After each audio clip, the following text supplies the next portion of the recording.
Hello hello hello hello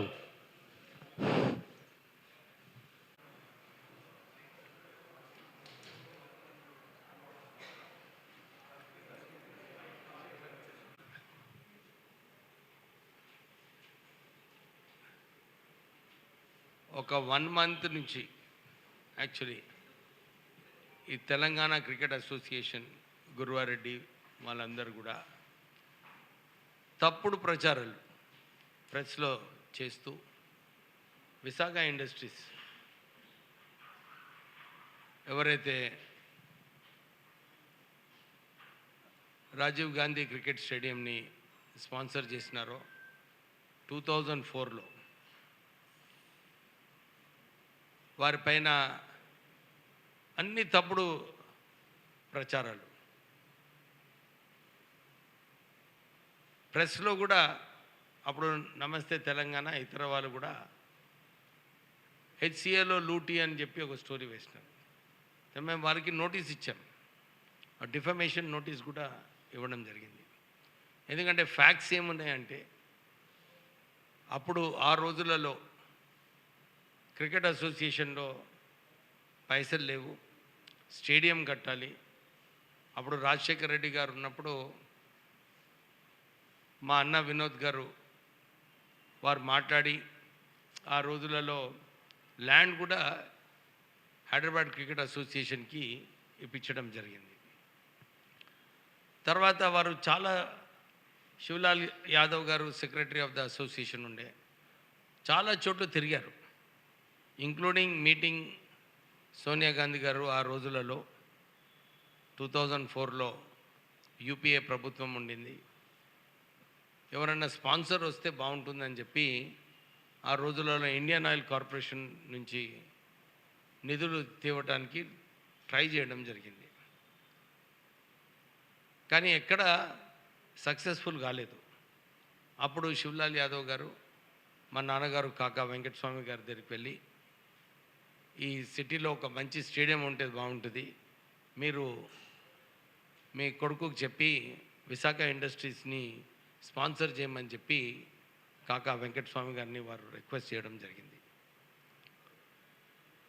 కాకా వెంకటస్వామి గారి ఆదేశాల ప్రకారంగా విశాఖ ఇండస్ట్రీస్ కూడా అప్పుడు ఎవరు ముందుకు రాలేదు, ఏదో మంచి స్టేడియం వస్తుందని చెప్పి స్పాన్సర్షిప్ తీసుకోవడం జరిగింది. అప్పుడు నిధులు కూడా విశాఖ ఇండస్ట్రీస్ ఇచ్చారు. నిధులు ఇచ్చిన తర్వాత హైదరాబాద్ క్రికెట్ అసోసియేషన్ అగ్రిమెంట్ అయింది. తర్వాత వారి ఎగ్జిక్యూటివ్ కమిటీ మెంబర్స్ వారు అప్రూవ్ చేసినారు. తర్వాత యాన్యువల్ జనరల్ మీటింగ్లో Hyderabad cricket association annual general మీటింగ్లో కూడా ఈ అగ్రిమెంట్ ఒప్పుకొని దాని తర్వాత మాతోని అగ్రిమెంట్ చేయడం జరిగింది. సో అన్ని స్టేజెస్ అన్నమాట, అన్ని చోట్ల కూడా ఏదైతే రైట్స్ ఇవ్వాలో, ఏం రైట్స్ ఇవ్వాలి విశాఖ ఇండస్ట్రీస్కి అని చెప్పి ఆ అగ్రిమెంట్ కావడం జరిగింది. తర్వాత ఐపీఎల్ వచ్చింది. ఐపీఎల్ వచ్చినప్పుడు హైదరాబాద్ క్రికెట్ అసోసియేషన్ వారు లేదు ఐపీఎల్కి మేము రైట్స్ ఇవ్వము అని చెప్పి అప్పుడు హెచ్సిఏ వాళ్ళకి చెప్పడం జరిగింది. కానీ హైకోర్టు అప్పుడు ఆ రోజులలో ఐపీఎల్ రైట్స్కి కూడా విశాఖ ఇండస్ట్రీస్కి రైట్స్ ఉంటాయని చెప్పి ఆర్డర్ ఇవ్వడంతో సుప్రీంకోర్టుకి వెళ్ళారు హెచ్సిఏ. సుప్రీంకోర్టు కూడా ఒప్పుకుంది, లేదు ఐపీఎల్ రైట్స్కి విశాఖ ఇండస్ట్రీస్కి ఇవ్వాలని. ఎందుకంటే మా వ్యతిరేకంగా ఉన్న గ్రూపు పవర్లో ఉన్నప్పుడు మాకు సతాయించనీకే కావాలని ఆ స్టాండ్ తీసుకోవడం జరిగింది. తర్వాత 2011లో వారు అగ్రిమెంట్ క్యాన్సిల్ చేసినారు. ఆర్బిట్రరీగా అగ్రిమెంట్ విత్ విశాఖ క్యాన్సిల్ చేసినారు. సో అగ్రిమెంట్లో ఒక క్లాజ్ ఉండింది, ఆర్బిట్రేషన్ ఉండాలి, ఆర్బిట్రేషన్ నిర్ణయం తీసుకోవాలని చెప్పి ఆర్బిట్రేషన్లో కేసు చాలా రోజులు నడిచింది. తర్వాత ఆర్బిట్రేషన్ వారు ఒక నిర్ణయం తీసుకున్నారు. ఏదైతే అగ్రిమెంట్లో టర్మ్స్ ఆఫ్ కండిషన్స్ ఉండేనో ఆ టర్మ్స్ ఆఫ్ కండిషన్ ప్రకారంగానే ఆర్బిట్రేషన్ అవార్డు ఇచ్చింది. ఏదొక అంశం ఎక్కువ చేయలేదు, తక్కువ చేయలేదు. Just as per the terms of agreement. ఎందుకంటే ఆల్రెడీ ఒప్పందం ఉంది హెచ్సిఏకి, విశాఖ ఇండస్ట్రీస్కి. Executive committee, annual general meeting అందరు మెంబర్స్ కూడా దాన్ని ఒప్పుకోవడం జరిగింది. దాని ప్రకారంగానే ఆర్డర్ ఇచ్చినారు. అప్పుడు ఆ రోజులలో హర్షదీప్ గారు నాకు ఫోన్ చేసి, సరే 26 కోట్లు అవార్డు వచ్చింది, మీరు 17 crores చేస్తే మేము ఒప్పుకుంటాము, మీరు ఒప్పుకోండి అని చెప్పి వారు చెప్పినారు.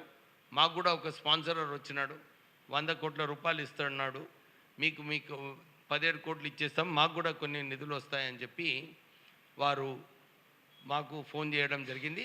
మేము జాయింట్ మెమో, కోర్టులో కూడా జాయింట్ మెమో వేసాం ఈ అమౌంట్కి ఒప్పుకుంటున్నామని.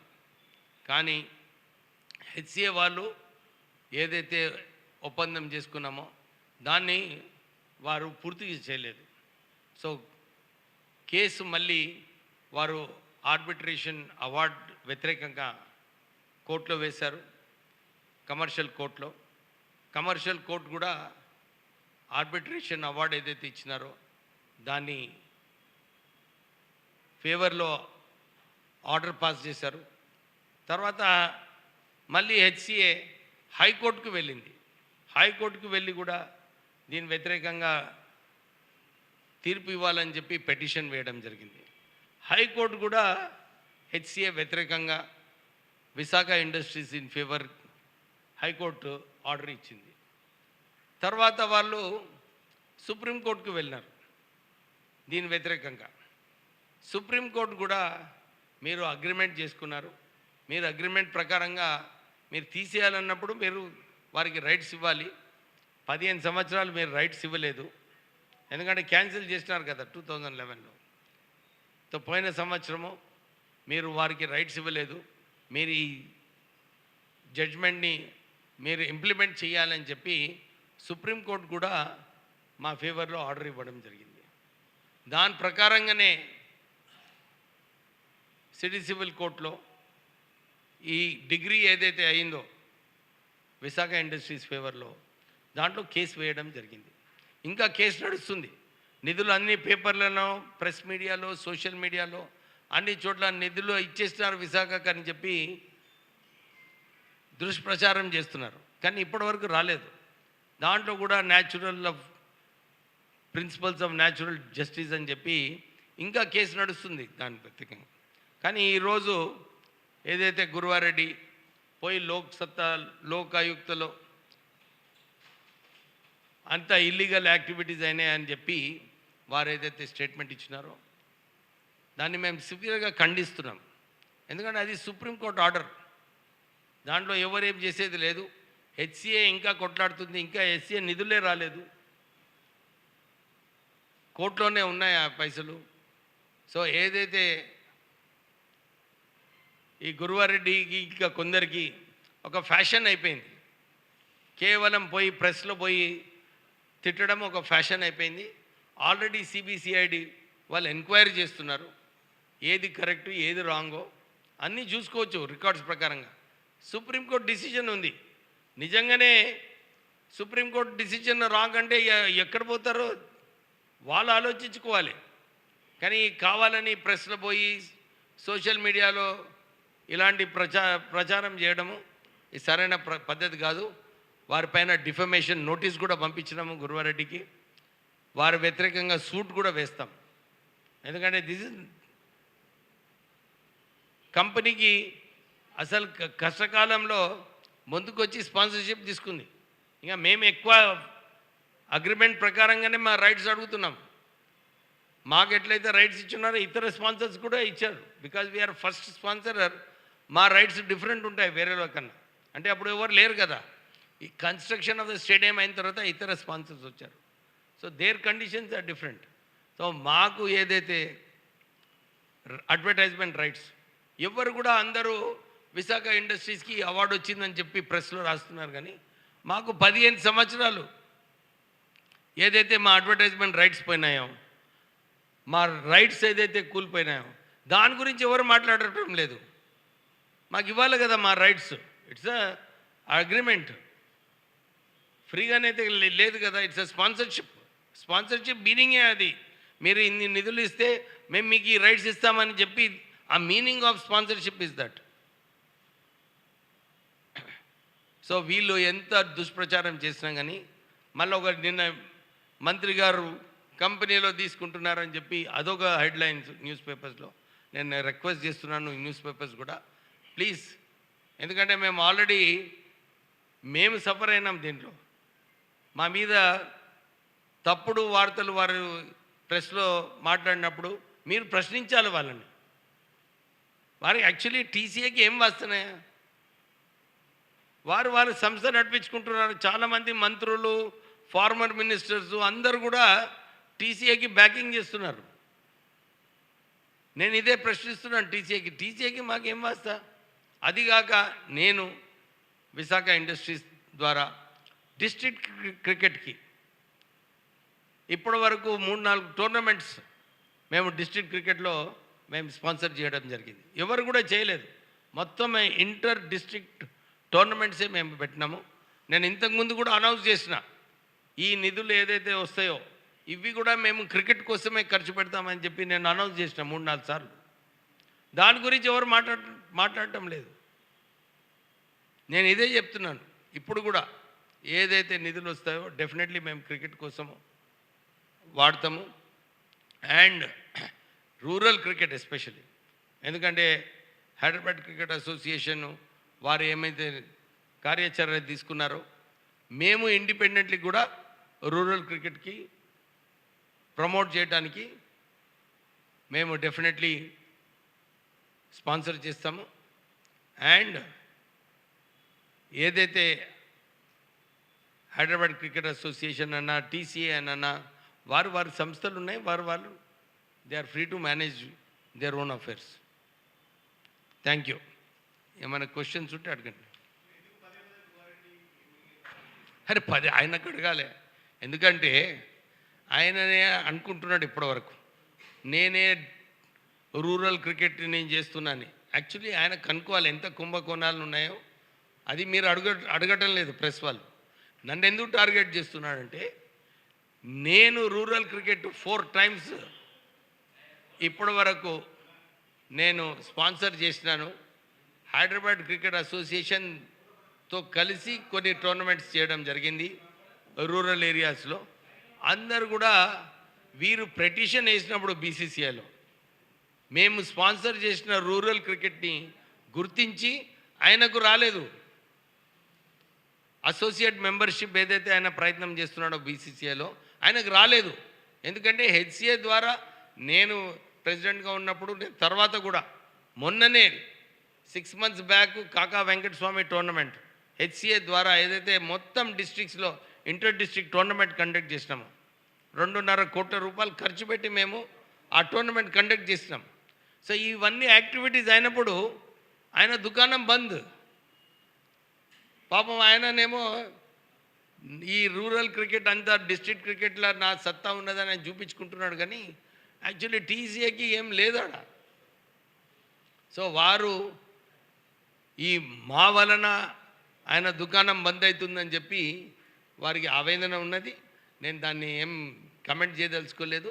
ఫ్యాక్ట్స్ ఏంటంటే డెఫినెట్లీ రూరల్ క్రికెట్లో మా విశాఖ ఇండస్ట్రీస్ స్పాన్సర్ చేస్తుంది కంటిన్యూస్, నిరంతరం.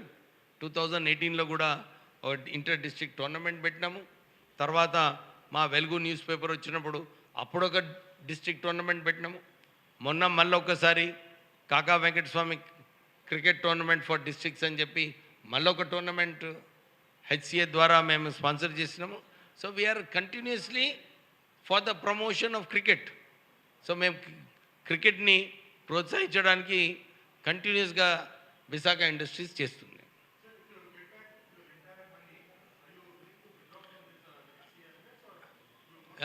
You want to withdraw from? I am no more in HCA affairs. I am not there at all. Because I am, 1 minute.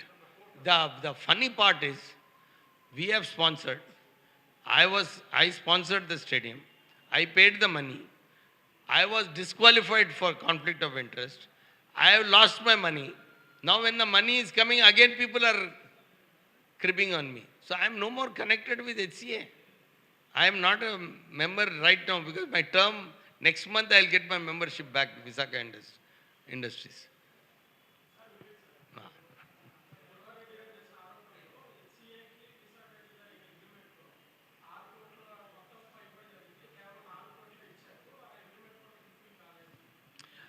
ఆరు కోట్లు దేనికి ఇచ్చినారు అప్పుడు అగ్రిమెంటు మీరు చదవాలి అగ్రిమెంట్లో ఏమని ఉందంటే విశాఖ క్రికెట్ ఇంటర్నేషనల్ స్టేడియం అని చెప్పి పేరు పెడుతున్నారు. తర్వాత అప్పుడు రాజశేఖర్ రెడ్డి గారు హెచ్సిని పిలిచి మేము ఈ విశాఖ క్రికెట్ ఇంటర్నేషనల్ స్టేడియంని నేమ్ చేంజ్ చేస్తున్నాము, దీన్ని మేము రాజీవ్ గాంధీ క్రికెట్ స్టేడియం పెట్టదలుచుకున్నాము, సో మీరు మీ స్పాన్సర్షిప్ అమౌంట్ తక్కువ చేయమని చెప్పి వారి తరఫు నుంచి మాకు ఆ ప్రపోజల్ వచ్చింది. దాని ప్రకారంగానే మా పేరు ఏదైతే ఉందో ఫస్ట్ ఏదైతే ఒరిజినల్ మా అగ్రిమెంట్ ఉండేనో విశాఖ క్రికెట్ ఇంటర్నేషనల్ స్టేడియంని చేంజ్ చేసి మాకు ఒక గ్రౌండ్స్ అని చెప్పి ఇచ్చినారు. సో డౌన్ ప్లే అయిందన్నమాట. విశాఖ క్రికెట్ ఇంటర్నేషనల్ స్టేడియం అంటే అన్ని చోట్ల ఎప్పుడు కామెంటరీలో అదే చెప్తుండే కదా, కానీ మాకు ఇప్పుడు విశాఖ క్రికెట్ గ్రౌండ్స్ అయిందంటే మాకు వాల్యూ తక్కువైపోయింది. So they asked us to pay only 4.3 crores ఏదైతే ఉందో ఆ అమౌంట్ పే చేయమని చెప్పి హైదరాబాద్ క్రికెట్ అసోసియేషన్ మాకు రిక్వెస్ట్ చేస్తే మేము ఒప్పుకున్నాం in the interest of construction of the stadium. అది ఏంది గొడవ నాకు అర్థమే కాదు. అది ఏదో ఖాళీ పబ్లిసిటీ కోసము మీరు కూడా ప్రెస్ వాళ్ళు యూఆర్ ఎంకరేజింగ్ హిమ్, తిట్టు అని చెప్పి మీరు ఎంకరేజ్ చేస్తున్నారు. అందుకోసానికి ఆయన తిడుతా పోతున్నాడు బేస్లెస్గా. అసలు ఆయన ఎడ్యుకేటెడ్ పర్సన్, చదవాలి సుప్రీంకోర్టు డిసిషన్ ఏమున్నది, నిజంగా ఉన్నదా లేదా అది చూసి మాట్లాడాలి. మీరు ఆయన తప్పుడు చేసేటప్పుడు మీరు ఆయన హైలైట్ చేస్తుంటే ఆయన కూడా మజా వస్తుంది. చలో ప్రెస్ వాళ్ళు కవర్ చేస్తున్నారు ఇంకా చేద్దామని చెప్పి ఆయన చేస్తున్నాడు. అడగాలి మీరు, ఆయన సుప్రీంకోర్టు డిసిషన్ వ్యతిరేకంగా చేస్తున్నాడా లేదా అని అడగండి. ఉట్టిగానే రాదు కదా. will HCA or courts allow you to pay?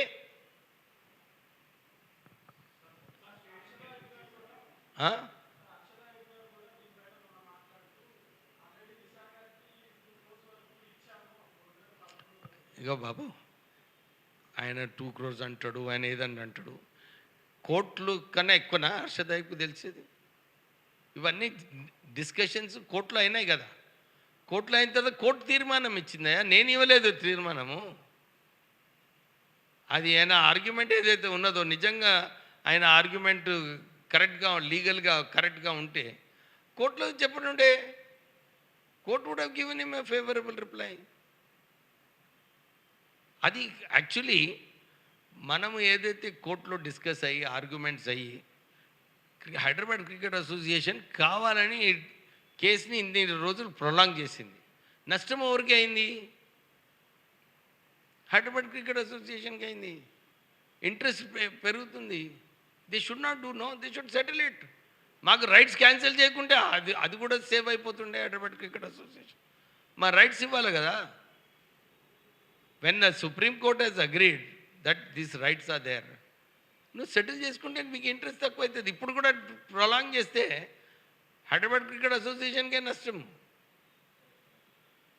అర్థమైందా?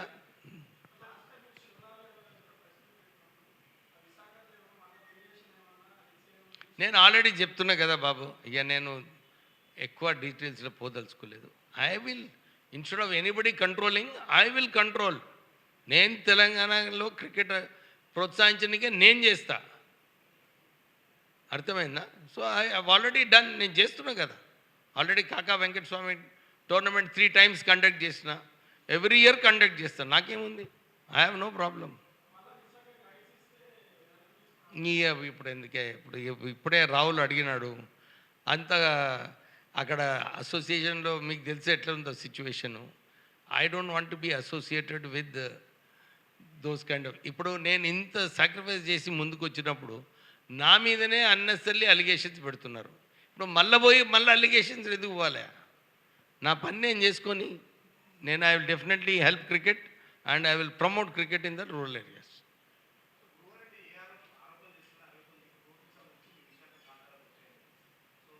మా ఖాతాకు ఒక్క రూపాయి కూడా రాలేదు ఇప్పటివరకు.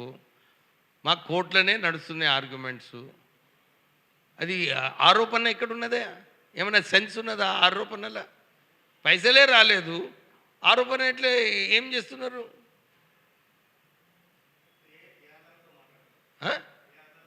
అది నువ్వు అడగాలి ఆయనను, నన్ను అడిగితే ఎట్లా చెప్తా? నేనేం చెప్తా? ఆయన నువ్వే ప్రోత్సహిస్తున్నావు ప్రెస్గా. ఆయనను ఎక్కిస్తే ఆయననేమో మాట్లాడుతున్నాడు. ఆయనను అడగాలి ఆ ప్రశ్న. పైసలు వచ్చినాయంటే బ్యాంక్ నుంచే వస్తుంది కదా, పైనుంచి అయితే రావు కదా. మాకైతే పైసలు రాలే ఇప్పటివరకు. కోర్టులో ఉన్నది ఇష్యూ. కోర్టు నిర్ణయించిన తర్వాత వాళ్ళు ఇస్తే మాకు వస్తాయి, కోర్టు ఇవ్వకుంటే మాకు రావు.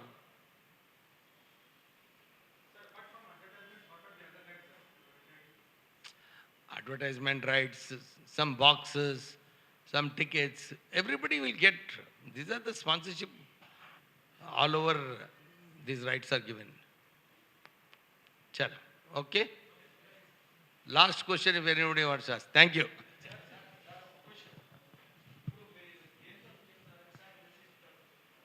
ఇప్పుడు నా మీద అలిగేషన్ ఉంది కదయా మంత్రిగా. నేను I'm chairman of Visakha industries also. So I am telling what is the facts. Okay?